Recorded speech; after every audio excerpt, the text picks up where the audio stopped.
Ang tropa mong instant videographer. Karga mo, sir. Video ka. Naka-video ka, antayuan mo. Ngayong araw pupunta naman tayo ng Bulacan. Syempre late na naman ako ng 30 minutes sa meetup. Hindi available yung iba kaya si Sir Angel lang yung makakasama natin ngayon. Napakalapit lang ng border ng Bulacan pag manggagaling kayo dito sa may Commonwealth. Nung newbie pa lang ako sa pagbabike, dito talaga ako sa Bulacan madalas nag-i-stroll. Para sa akin dati ang pagpunta sa Bitbit long ride na yun. Tapos naalala ko pa dati napakahirap talagang dumaan dito dahil ginagawa pa yung mga istasyon ng tren. As of now di pa tapos yung development dito pero hindi naman hassle kung dadaan ka dito ng maaga. Wag lang talaga kayo magpapaabot ng rush hour dito dahil napakasikip dito. Kailangan nyo lang pumadyak na mahigit 40 kilometers bago kayo makarating sa tulay na to. Pagkatapos nyan mga 3 kilometro pa mararating nyo na yung rotonda ng Bigti. Yung nakikita nyo sa left side, dyan kayo manggagaling kung manggagaling kayo sa Valenzuela. Madali lang tandaan ng daan dito dahil dire-diretso lang. Maya-maya pa is magsisimula na yung napakabanayad na ahon paakyat ng San Mateo. Kung ako yung tatanungin, napakasarap umahon dito.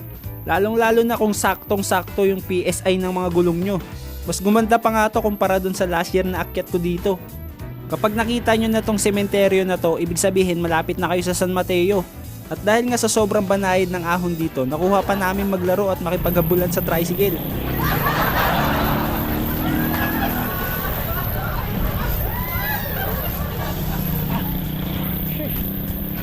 Magaling kang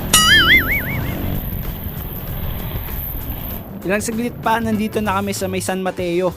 Dito medyo sira-sira na yung daan. At sa sobrang kakakarga ko, di ko napansin na hindi na pala nakasunod sa akin si Sir Angel.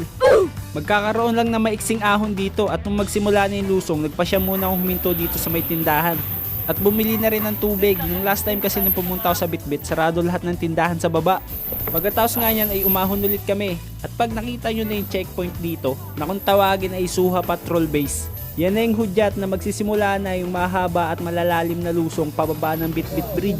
Ingat lang sa lusong dito dahil malumot din yung ibang siko. May napansin ako dito habang lumulusong. Ito yata yung unang beses na lumusong ako dito na tuyo yung daan. Kaya hindi siya ganun kadulas kumpara sa last time. Kung lulusong kayo dito, make sure lang na nasa kondisyon yung mga brakes nyo.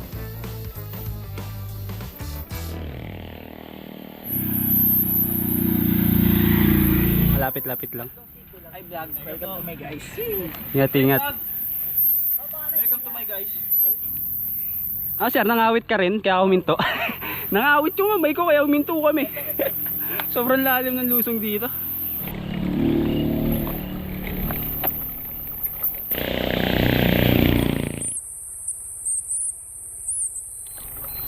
La, parang ang iksi. No? Ito ang Bitbit Bridge ng Norsagaray, Bulacan. Kung gusto nyo na mas magandang experience dito, mas maganda kung maliligo kayo dito sa may ilog na nasa ilalim ng tulay na to. Karamihan naman sa mga siklista at motorista ay bumababa lang rito para magpa-picture.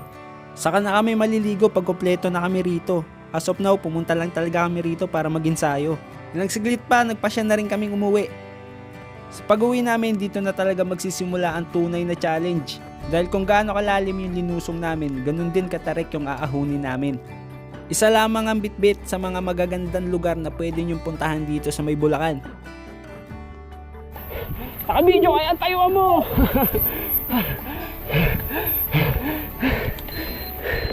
Butik yan. Suggest naman kayo ng mga lugar na pwede namin puntahan dito sa may Bulacan. This is a quite hard climb. Mga kakal, kung umabot ka sa part ng video na to, maraming salamat. Kita-kits ulit tayo sa susunod na video. This MDCC, Love the Hills. That's it. Puro lusong na to. Ay, may konting ahon pa pala.